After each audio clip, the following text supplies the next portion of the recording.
This one that came out about a year ago, I think. So this was my pandemic project, or one of them anyway. I mean, I take great joy in writing books because I like to explain things. Wishes. So we used something from a 15th century madrasa, but then I wanted to make it look contemporary and cool.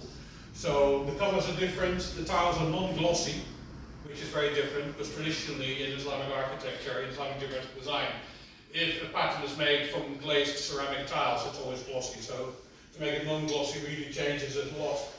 And what you can see here as well is that, of course, I choose the colors, but the use of colors, and I'll talk about that a little bit more, it's not just to make something pretty. The use of colors in Islamic geometric design is to make something that's complex, less complex, and to give you something to look at depending on how far away you are.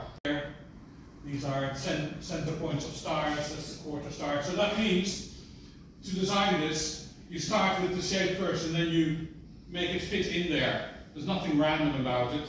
It does nothing like, okay, this rectangle is a bit... Sure. Yeah. That was a